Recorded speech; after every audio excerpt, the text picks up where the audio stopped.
assuming that you're alive and in office now, do you think that JFK would be as effective in today's much-changed political landscape versus what it was in the early 1960s? I think so. He'd be effective in any political landscape. He was completely relaxed, whether on television or on a public platform. He had this wonderful sense of humor. He was unbelievably good-looking.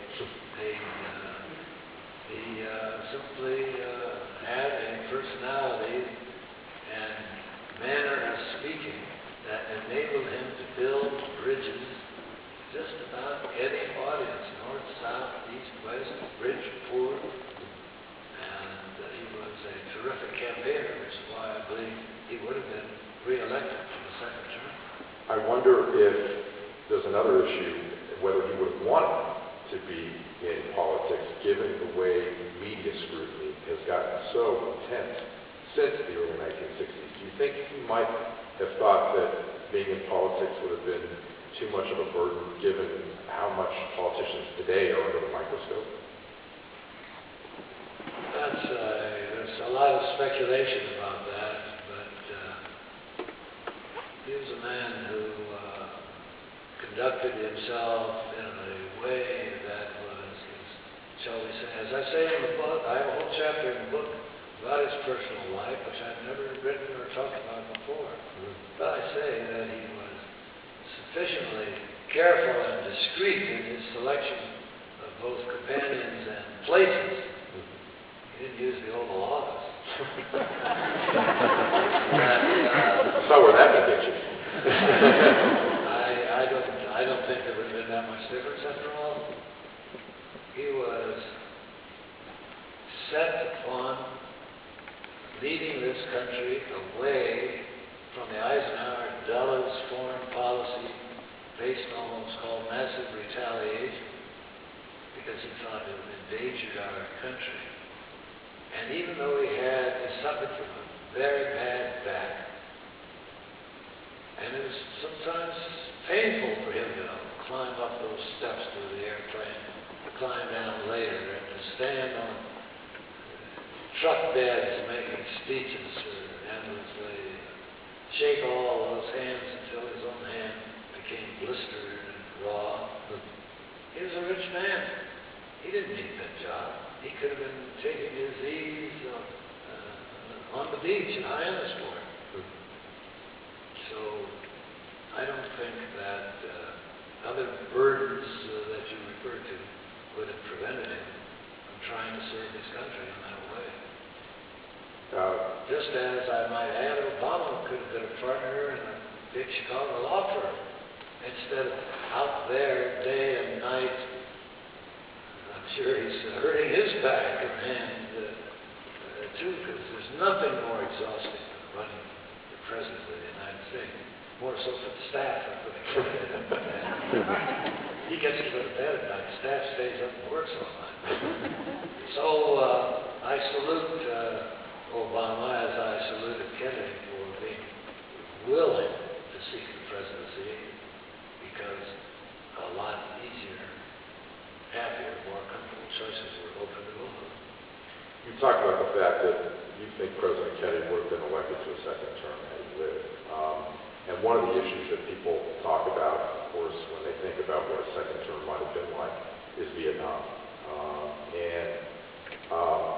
People talk about the fact that the foreign policy team for the Kennedy administration that went over to the Johnson administration was essentially the same. And so that therefore, because Johnson escalated our involvement in Vietnam, that with that foreign policy team, that same foreign policy team would have meant that President Kennedy would have done the same thing in a second term. However, doesn't mean that at all. Well, yeah, assuming it did, let's just take what those commentators say. Let's just assume it's true.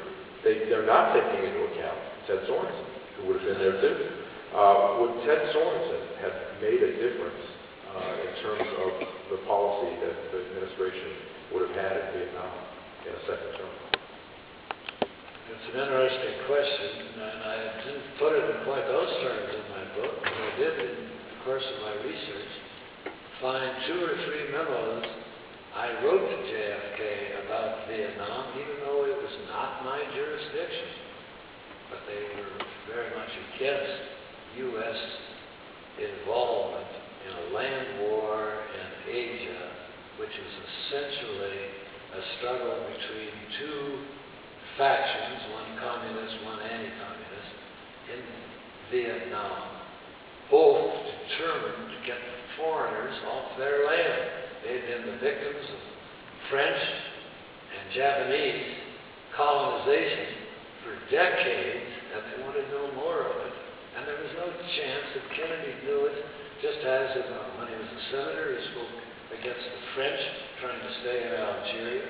He even spoke against the possibility of the United States succeeding the French in Indochina. So I am certain that having, during his first term, consistently refused to follow the advice of those who told him he must put combat troop divisions in South Vietnam, not just advisors and instructors. And consistently rejected the advice of those who told him he had to bomb North Vietnam, not merely hope that the South Vietnamese, with their new instructors and advisors, could do something about it.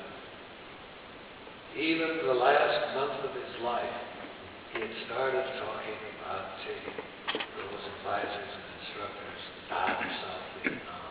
And I don't believe he ever would have been foolish enough to Americanize that Civil War the way we have Americanized the wars between the religious sects in Iraq.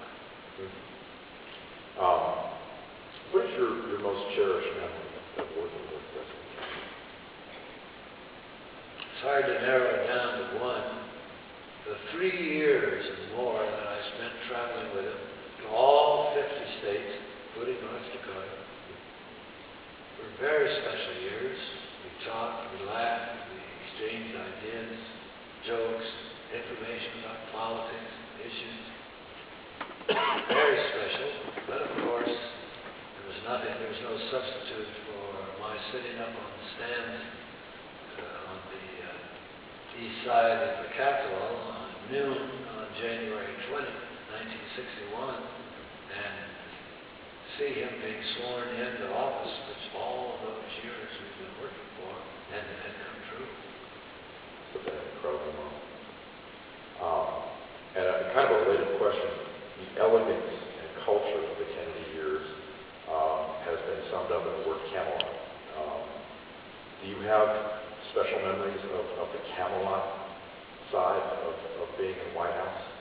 Well, first of all, I don't use the Camelot term. Camelot, everybody knows, was a myth. It's a nice myth, good musical too, but we weren't superhuman like King Arthur and his round table. We had flaws. Kennedy had flaws. We were hard-working people who were determined to do the best we could. But as far as culture goes, it so happens, I haven't mentioned this to you before, I just learned within the last 2 days before I came out here, that from a fellow student at Harvard, that Kennedy took you had to take a musical appreciation course at Harvard. Never showed it. Jackie used to say his favorite tune was Hail to the Chief. But he did